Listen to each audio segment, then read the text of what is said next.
নমস্কাৰ এই মুহূৰ্তৰ দেশৰ ৰাজনীতিৰ আন এক বিগ পলিটিক্যাল নিউজ প্ৰধানমন্ত্ৰী নৰেন্দ্ৰ মোদীৰ বিৰুদ্ধে পুনৰ আক্ৰমণাত্মক ৰূপত দেখা পোৱা গ'ল কংগ্ৰেছ সাংসদ তথা কংগ্ৰেছৰ যুৱৰাজ বিৰোধী দলৰ দলপতি ৰাহুল গান্ধীৰ ফালৰ পৰা এবাৰ কোৱা হৈছে বাৰাণসীত যদিহে প্ৰিয়ংকা গান্ধীয়ে নিৰ্বাচন খেলিল হয় তেনেহলে বেয়াকৈ পৰাস্ত হল হয় প্ৰধানমন্ত্ৰী নৰেন্দ্ৰ মোদী পুনৰবাৰ কৈছো যদিহে বাৰাণসী লোকসভা সমষ্টিত নৰেন্দ্ৰ মোদীৰ বিৰুদ্ধে কংগ্ৰেছ নেত্ৰী প্ৰিয়ংকা গান্ধীয়ে নিৰ্বাচনত অৱতীৰ্ণ হল হয় প্ৰতিদ্বন্দ্বিতা আগবঢ়ালে হয় তেনেহলে প্ৰিয়ংকা গান্ধীৰ হাতত বেয়াকৈ পৰাস্ত হল হয় নৰেন্দ্ৰ মোদী প্ৰায় 2 পৰা 3 লাখ ভোটৰ ব্যৱধানত পৰাস্ত হল হয় হিন্দুস্তানৰ প্ৰধানমন্ত্ৰী নৰেন্দ্ৰ মোদী এই মন্তব্য কৰিছে ৰাহুল গান্ধীয়ে তদুপৰি ৰাহুল গান্ধীৰ ফালৰ পৰা কোৱা হৈছে এইবাৰৰ নিৰ্বাচনৰ জৰিয়তে দেশৰ জনতাই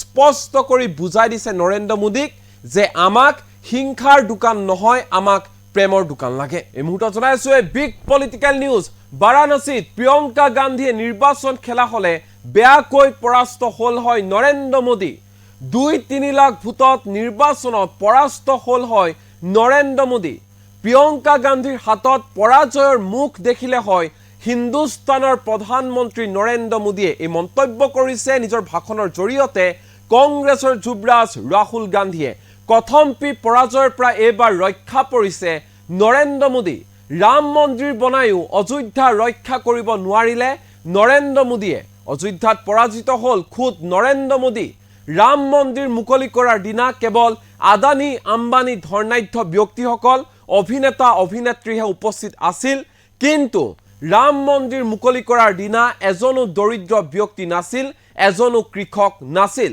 যাৰ প্ৰত্যুত্তৰ নিৰ্বাচনত দিলে অযোধ্যাৰ জনতাই দেশৰ জনতাৰ বাবে নৰেন্দ্ৰ মোদীয়ে নিজৰ মূৰত সংবিধানখন লগাই সেৱা কৰিবলৈ বাধ্য হল দেশৰ জনতাই বুজাই দিলে আমাক হিংসাৰ দোকান নহয় আমাক প্ৰেমৰ দোকানহে লাগে প্ৰধানমন্ত্ৰী নৰেন্দ্ৰ মোদীৰ বিৰুদ্ধে এনেধৰণে আক্ৰমণাত্মক ৰূপত দেখা পোৱা গ'ল কংগ্ৰেছৰ যুৱৰাজ তথা বিৰোধী দলৰ দলপতি ৰাহুল গান্ধীৰ ফালৰ পৰা স্পষ্ট ৰূপত কৈ দিয়া হৈছে যদিহে এইবাৰ লোকসভা নিৰ্বাচনত বাৰাণসী লোকসভা সমষ্টিত নৰেন্দ্ৰ মোদীৰ বিৰুদ্ধে যদিহে প্ৰিয়ংকা গান্ধীয়ে প্ৰতিদ্বন্দ্বিতা আগবঢ়ালে হয় নিৰ্বাচনত অৱতীৰ্ণ হল হয় তেনেহলে 2 পৰা 3 লাখ ভোটৰ ব্যৱধানত পৰাজিত হল হয় হিন্দুস্তানৰ বৰ্তমানৰ প্ৰধানমন্ত্ৰী নৰেন্দ্ৰ মোদী কেৱল ইমানেই নহয় ৰাহুল গান্ধীৰ ফালৰ পৰা কোৱা হৈছে যে ৰাম মন্দিৰ নিৰ্মাণ কৰি কোনো ধৰণৰ লাভ নহল ৰামৰ ৰাজনীতি কৰি কোনো ধৰণৰ লাভ নহল বিজেপিৰ তথা নৰেন্দ্ৰ মোদীৰ অযোধ্যাত বেয়াকৈ পৰাস্ত হ'বলগীয়া হল বিজেপি খুদ পৰাজিত হৈছে নৰেন্দ্ৰ মোদী স্পষ্ট কৰি দিছে কংগ্ৰেছৰ যুৱৰাজ ৰাহুল গান্ধীয়ে যে দেশৰ জনতাই এবাৰ বুজাই দিছে আমাক হিংসাৰ দোকান নহয় আমাক প্ৰেমৰ দোকানহে লাগে এই মুহূৰ্তত ৰাহুল গান্ধীৰ ভাষণৰ কিয়দাংশ আমাৰ লগত আছে কি কৈছে শুনো আহক प्रियंका जी केसी वेणुगोपाल जी केएल शर्मा जी अविनाश पांडे जी अजय राय जी आराधना मिश्रा जी प्रमोद तिवारी जी पंकज तिवारी जी प्रदीप सिंघल जी दीपक सिंह जी शत्रुघ्न सोनकार जी वीरेंद्र यादव जी श्याम सुंदर भारती जी राहुल लोधी जी स्टेज पे कांग्रेस पार्टी के लीडर और हमारे प्यारे कार्यकर्ता अमेठी के रायबरेली के मैं आपको दिल से धन्यवाद करता हूं कि आपने इतनी मेहनत की और रायबरेली में और अमेठी में आपने और रायबरेली अमेठी की जनता ने और सब नेताओं ने मिलकर कांग्रेस पार्टी की जीत करवाई इस बार जैसे प्रियंका ने कहा कांग्रेस पार्टी रायबरेली में, अमेठी में, उत्तर प्रदेश में बाकी हिंदुस्तान में एक होकर लड़ी। और मैं समाजवादी पार्टी को कहना चाहता हूं कि इस चुनाव में उत्तर प्रदेश में आपका हर एक कार्यकर्ता कांग्रेस पार्टी के कार्यकर्ता से मिलकर एक साथ लड़ा। मैंने सोचा कि ये क्यों हुआ, कि पहली बार मैंने देखा कि इंडिया गठबंधन, अलग अलग पार्टियां, कांग्रेस का हर कार्यकर्ता, समाजवादी पार्टी का हर कार्यकर्ता, डीएमके का हर कार्यकर्ता एक साथ खड़े होकर लड़ गए। पहले अलायंस होता था, एक साथ चुनाव लड़ते थे, मगर शिकायत आती थी कि भैया यहां उन्होंने मदद नहीं की, वो शिकायत करते थे यहां आपके लोगों ने मदद नहीं की। मगर इस बार सारे के सारे एक बन के, मैं आपको बताऊं, 1 इंच पीछे नहीं हटे। हर प्रदेश में, तमिलनाडु, उत्तर प्रदेश, हर जगह, मणिपुर, राजस्थान, कर्नाटक, तेलंगाना एक हो गए। और मैंने सोचा ये हो क्यों रहा है, ये हो क्यों रहा है, इसका कारण क्या है? इसके 2-3 कारण हैं। सबसे पहला कारण, जो देश की आत्मा को समझ आ गया कि नरेंद्र मोदी जी, अमित शाह जी हिंदुस्तान के संविधान को खत्म करने की कोशिश कर रहे हैं। जो हिंदुस्तान की नींव है उससे वो खिलवाड़ कर रहे हैं। इसीलिए पूरा देश एक साथ खड़ा हो गया। दूसरी बात, 2014 में हिंदुस्तान की राजनीति में एक बदलाव आया। पहली बार हमने देखा कि प्रधानमंत्री खुलकर हिंसा और नफरत की राजनीति कर रहे थे। और यह हिंदुस्तान की संस्कृति और हिंदुस्तान के धर्मों के खिलाफ है। और रास्ता मैं बताना चाहता हूं, और मुझे बहुत गर्व है कि रास्ता रायबरेली, अमेठी और उत्तर प्रदेश ने दिखाया है। उत्तर प्रदेश की जनता ने नफरत के खिलाफ, हिंसा के खिलाफ, अहंकार के खिलाफ दबाकर वोट दिया है।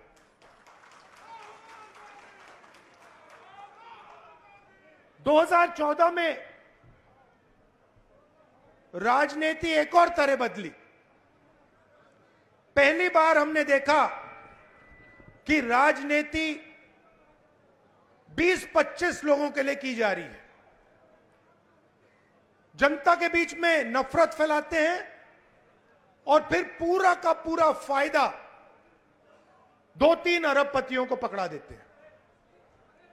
तो वोट किसान ने दिया, मजदूर ने दिया, बेरोजगार युवा ने दिया, माताओं बहनों ने दिया, सबने मिलकर इस राजनीति के खिलाफ वोट दिया है। अब हमारे ऊपर एक बहुत बड़ी जिम्मेदारी पड़ती है।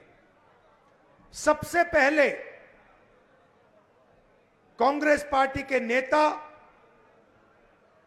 कार्यकर्ता, एमएलए, एमपी जो भी हैं, अहंकार के शिकार नहीं होंगे।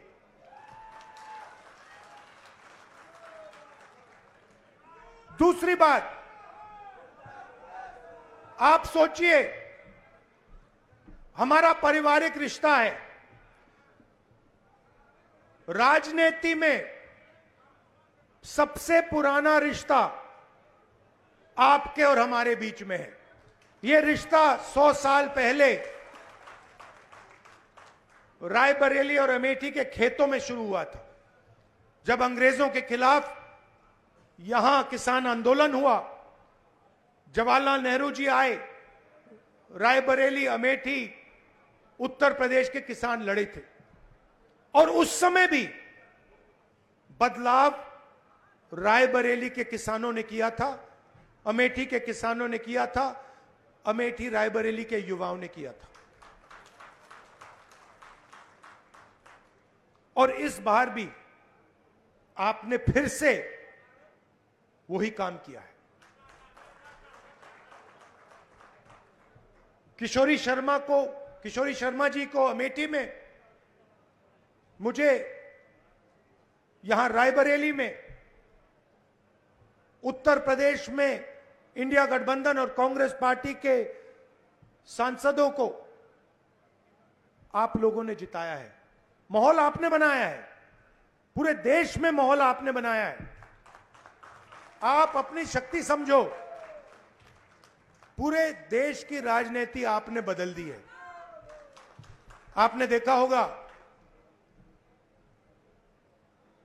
पहले नरेंद्र मोदी जी कह रहे थे मैं नहीं हूं, भगवान मुझे ऑर्डर देते हैं, मैं काम नहीं करता, भगवान मुझे ऑर्डर देते हैं, मैं करता हूं।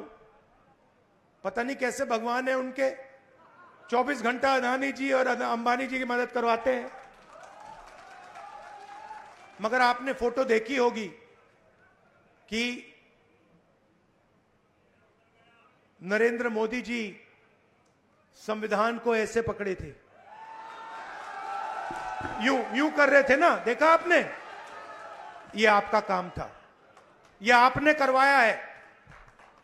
देश के प्रधानमंत्री को आपने मैसेज भेजा है कि संविधान को आपने छुआ तो देखो हम आपके साथ क्या करते हैं।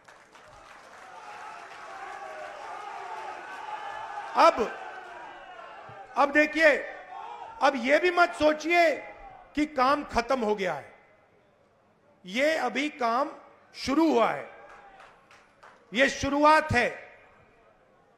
हिंदुस्तान ने मैसेज भेजा है कि हमें नरेंद्र मोदी जी का विजन अच्छा नहीं लगता, हमें नफरत नहीं चाहिए, हमें हिंसा नहीं चाहिए, हमें मोहब्बत की दुकान चाहिए और हमें नया विजन चाहिए देश के लिए। और अगर देश को नया विजन देना है तो भाइयों और बहनों, उत्तर प्रदेश से ही देना होगा। और उत्तर प्रदेश ने मैसेज दिया है कि इंडिया गठबंधन, समाजवादी पार्टी और कांग्रेस पार्टी को हम चाहते हैं, देश में चाहते हैं और उत्तर प्रदेश में भी हम चाहते हैं। तो काम क्या है मैं आपको बताता हूं। सबसे पहला काम, जहां भी ये नफरत फैलाते हैं, नफरत के बाजार में हमें मोहब्बत की दुकान खोलनी है। आपने देखा भाइयों और बहनों, अयोध्या की सीट हार गए, राम मंदिर बनाया, उसमें इनॉग्रेशन में एक गरीब व्यक्ति आपने नहीं देखा होगा, एक किसान नहीं था, एक मजदूर नहीं था, एक पिछड़ा नहीं था, एक दलित नहीं, आदिवासी राष्ट्रपति से कहते हैं तुम यहां नहीं आ सकती। और आपने वहां पे देखा अदानी जी खड़े थे, अंबानी जी खड़े थे, देश के अरबपति खड़े थे, पूरा बॉलीवुड खड़ा था, क्रिकेट की टीमें खड़ी थी, मगर एक गरीब व्यक्ति नहीं खड़ा। तो जवाब अयोध्या की जनता ने भी दिया है। और सिर्फ अयोध्या में नहीं भाइयों और बहनों, सिर्फ अयोध्या में नहीं, वाराणसी में जान बचा के निकले हैं प्रधानमंत्री। और मैं आपको कहता हूं और बहन से कह रहा हूं, अगर ये लड़ जाती वाराणसी में, अगर ये लड़ गई होती तो आज हिंदुस्तान के प्रधानमंत्री 2-3 लाख वोटों से वाराणसी का चुनाव हार जाते। मैं ये बात अहंकार से नहीं कह रहा हूं, मैं ये इसलिए कह रहा हूं क्योंकि हिंदुस्तान के प्रधानमंत्री को हिंदुस्तान की जनता ने मैसेज दिया है, ये आपकी जो राजनीति है हमें अच्छी नहीं लगी, हम इसके खिलाफ हैं, हम नफरत के खिलाफ हैं, हम हिंसा के खिलाफ हैं, हम मोहब्बत का देश चाहते हैं, हम प्रगति चाहते हैं, हम बेरोजगारी के खिलाफ हैं। आपने 10 साल इस देश में बेरोजगारी फैलाई, नफरत फैलाई, हिंसा फैलाई और हिंदुस्तान की जनता ने हिंदुस्तान के प्रधानमंत्री को जवाब दिया है।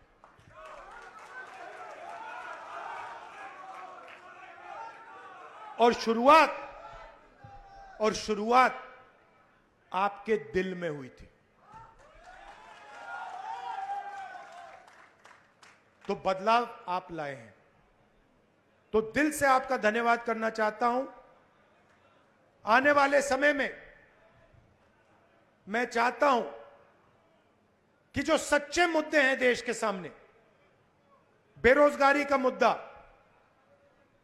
महंगाई का मुद्दा, किसानों का मुद्दा, मजदूरों का मुद्दा, ये मुद्दे उठाए जाएं और गरीबों की मदद करने की पॉलिटिक्स हो, राजनीति हो।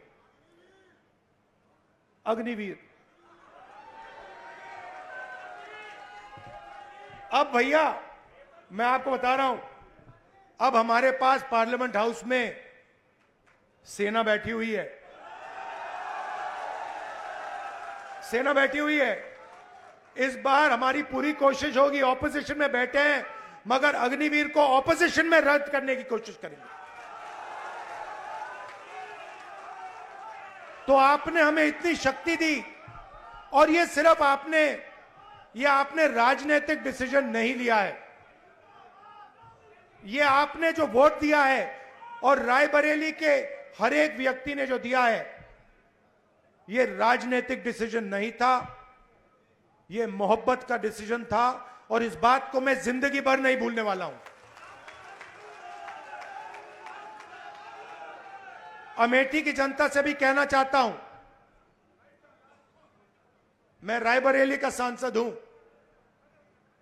मगर जो मैंने आपसे कहा था, जो भी रायबरेली में होगा वो अमेठी में भी होगा। तो आप सबको मैं दिल से धन्यवाद करना चाहता हूं। आपने हिंदुस्तान की राजनीति बदल दी, आपने प्रधानमंत्री को ऐसे करवा दिया और आपने पूरे देश को मैसेज दिया कि हम नफरत के खिलाफ हैं, मोहब्बत की दुकान खोलेंगे और देश की राजनीति बदलेंगे। धन्यवाद। जय हिंद, जय उत्तर प्रदेश। शहर अध्यक्ष से आग्रह है कि धन्यवाद दें। शहर अध्यक्ष धीरे धीरे तो आभार व्यक्त करें। संदेश है इंदिरा सा वेग में, गांधी सा तेज है, सत्य का सिपाही करुणा का वेग है। सभी के हक में लड़ता है, सभी को हक दिलाता है। राहुल के दिल में देश है, इंडिया से दिल का नाता है।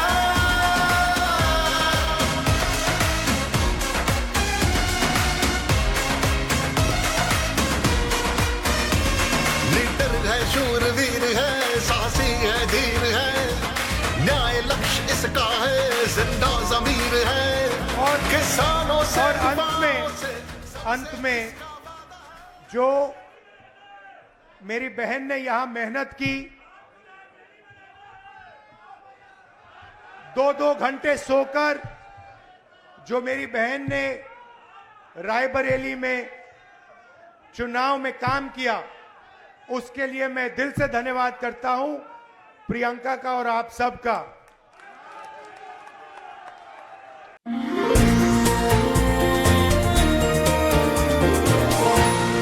एनीटो ভোটৰ বিপৰীতে ৰাইজৰ স্বাৰ্থ।